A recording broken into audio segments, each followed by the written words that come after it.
not a game, it's a rich thing. Postmortem report के मुताबिक मकतूल शेरबाज को कत्ल करने से 2 घंटे पहले बेहोश किया गया था।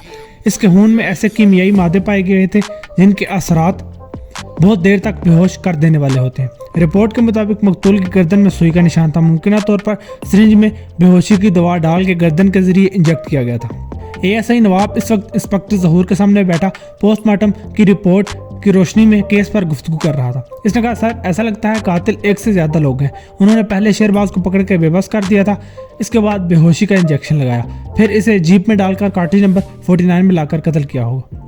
इंस्पेक्टर जहूर गंभीर आवाज में बोला। रिपोर्ट के मुताबिक मकतूल के जिस्म पर हंजर का एक ही मोहलिक जख्म है। इसका मतलब है कातिल ने बड़ी तसल्ली के साथ इसके दिल को निशाना बनाकर वार किया है। सर ये नुक्ता भी अहम है, मौका होने के बावजूद कातिल ने इसे दूसरी जगह क्यों कत्ल नहीं किया? खतरा मोल लेकर कॉटेज क्यों लेकर आया? इसका मतलब यही है कि मुलजिम सिराज को इस कत्ल में फंसाना चाहता था। 20 मिनट पहले थाने में फ़ोन करके 1 बजे कॉटेज नंबर 49 में कत्ल की वारदात इतला देना भी यही साबित करता है। इंस्पेक्टर ने कहा, मुलजिम सिराज की बकौल वो अकेला था। इसने जहानापुर के नौजवान बादशाह खान से मकतूल के बारे में मालूमात और रहनुमाई हासिल की थी। यह नौजवान हमारे काम आ सकता है। अफसोस इसका भी पुरस्कार कत्ल हो गया है। ऐसे में वो कौन था जो जानता था कि मुलजिम सिराज 1 बजे कॉटेज नंबर 49 में जाने वाला है? सर ये भी तो मुमकिन है इन दोनों कत्ल के पीछे एक ही दिमाग काम कर रहा हो। फर्ज कर लेते हैं कातिल ने पहले शेरबाज का खून किया। ये बात बादशाह खान जानता था। इस खौफ से कि वो कल पुलिस के हत्थे चढ़ जाएगा तो सारा राज फाश कर देगा, कातिल ने इसे भी खत्म कर दिया। तुम्हारे इस मफरूजे को सामने रखकर अगर तफ्तीश करें तो मुलजिम सिराज को मजीद कंगालना पड़ेगा। बादशाह खान के अलावा कोई और ऐसा शख्स होगा इसके साथ मुलजिम सिराज जिसका जिक्र नहीं कर पा रहा। ठीक है सर, मैं आज रात मुलजिम सिराज से ज़रा जम के तफ्तीश करता हूँ। इस पर आपने बड़ा तरस खा दिया है। अब हास अंदाज का सलूक इसका मुंह खुलवाएगा। अचानक ही एएसआई नवाब को कुछ याद आया। इसने अपनी जीप से एक विजिटिंग कार्ड निकाला। सर ये विजिटिंग कार्ड मकतूल शेरबाज के रेंगुलर जीप की तलाशी के दौरान मिला है। इस पर जिस शख्स का नाम और पता है, इसका ताल्लुक 1000 मील से भी ज़्यादा दूर मुल्क के एक बड़े शहर से है। इस नंबर पर कॉल करके मालूम कर लेते हैं आखिर इसका कार्ड मकतूल की जेब में कैसे आ गया है। 1000 मील दूर होने का मतलब ये नहीं कि इस पर शक न किया जाए। मुमकिन है वो सैर सेहत के लिए इन दिनों यहीं पर हो या कुछ अर्सा पहले आकर चला गया हो।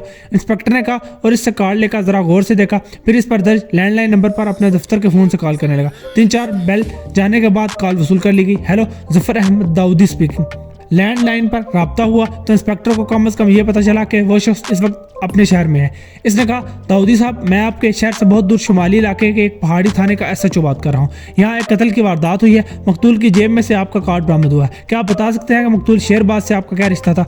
दूसरी तरफ खामोशी छा गई। चंद लम्हों बाद इसने संजीदा लहजे में कहा, थानेदार साहब मैं ऐसे नाम के किसी शख्स को नहीं जानता। अब मैं ये कैसे बता सकता हूँ कि इसकी जेब में मेरा कार्ड कैसे पहुँच गया है? आप ये बताएं कि कभी विषगिरी झील के कॉटेज में वक्त गुजारा है? जी हाँ, पिछले साल मैं वहाँ 1 महीना ठहरा था। तफरीह के लिए वो बड़ी शानदार जगह है।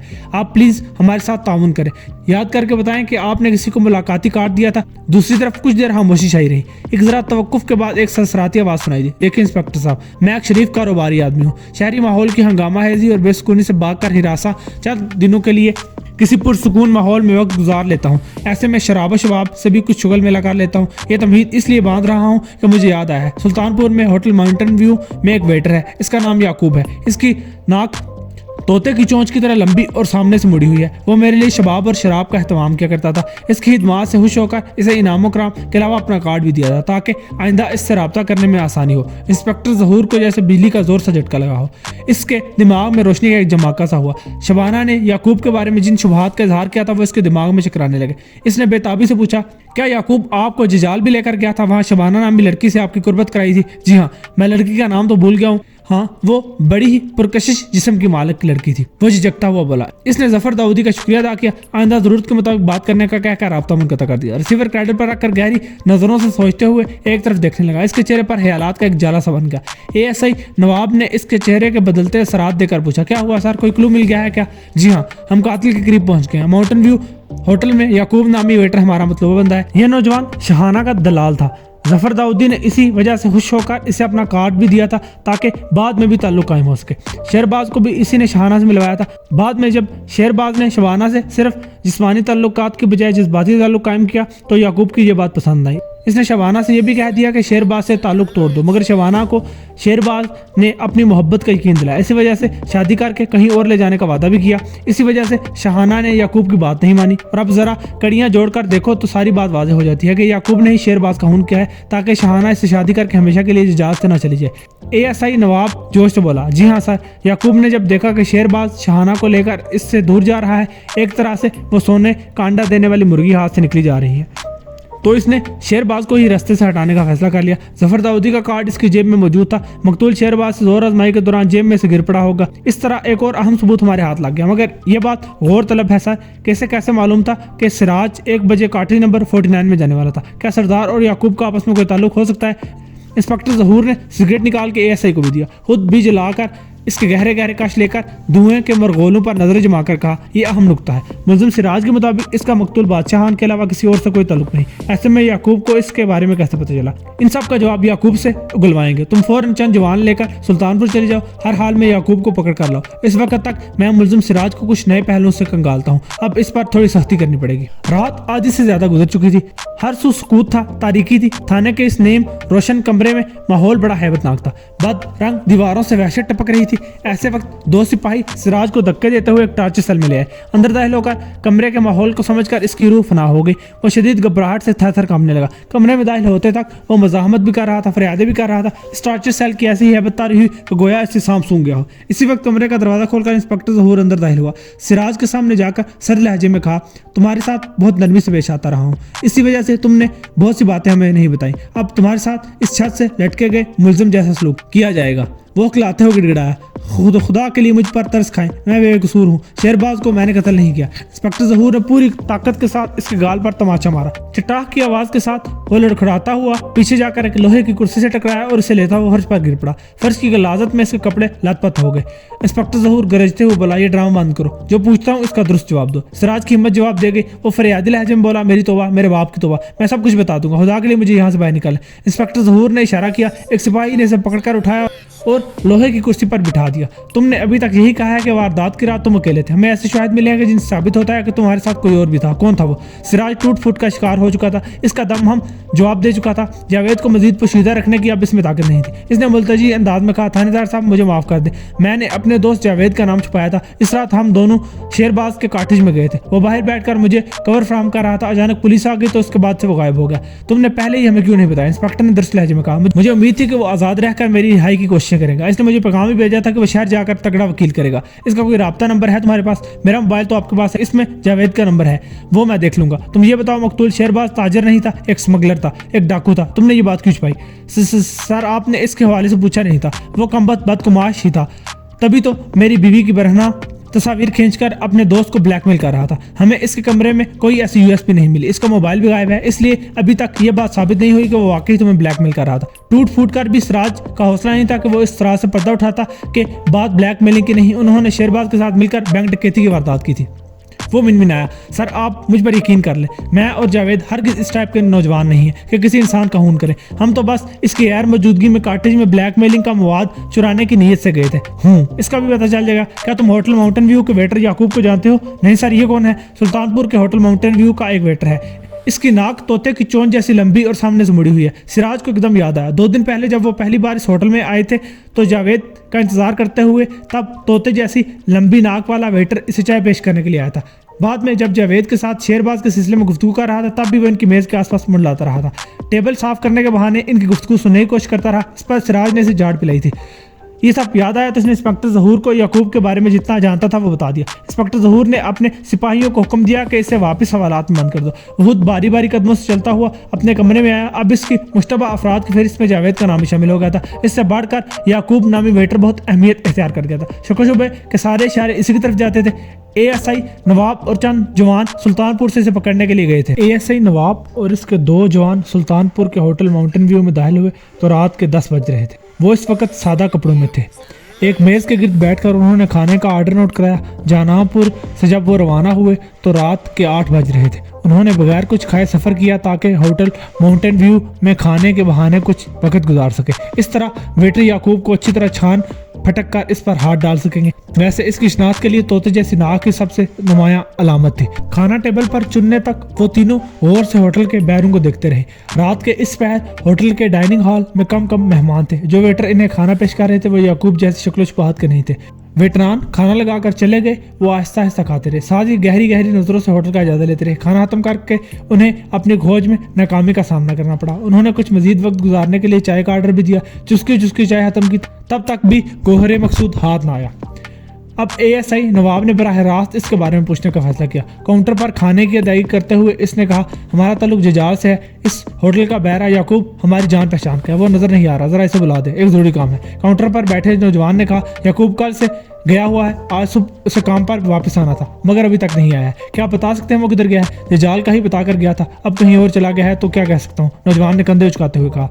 एएसआई नवाब अपने जवानों को साथ ले जाकर जहानापुर से वापस हुआ। जब थाने पहुंचा तो रात के 12 बजे से ऊपर का वक्त हो गया था। इंस्पेक्टर ज़हूर ने सिराज से तफ्तीश अभी कुछ देर पहले खत्म की थी। वो अपने कमरे में बैठा सिगरेट फूंकते हुए इस केस की गुत्थियां सुलझाने की कोशिश कर रहा था। ऐसे में एएसआई नवाब वहां पहुंच गया। याकूब की तलाश में इसने जो भागदौड़ की थी, इसकी कारगुजारी सुनाने के बाद इसने कहा, सर अगर आप इजाज़त दें तो हम इसी वक्त जजाल रवाना हो सकते हैं। इंस्पेक्टर ज़हूर ने कहा, जजाल के लिए यहाँ से 2-2.5 घंटों का सफ़र है। रात 3 बजे वहाँ पहुँच के क्या करोगे? याकूब के घर का पता भी मालूम नहीं है, इसलिए सुबह सवेरे ही अपने साथ जवान लेकर जाना।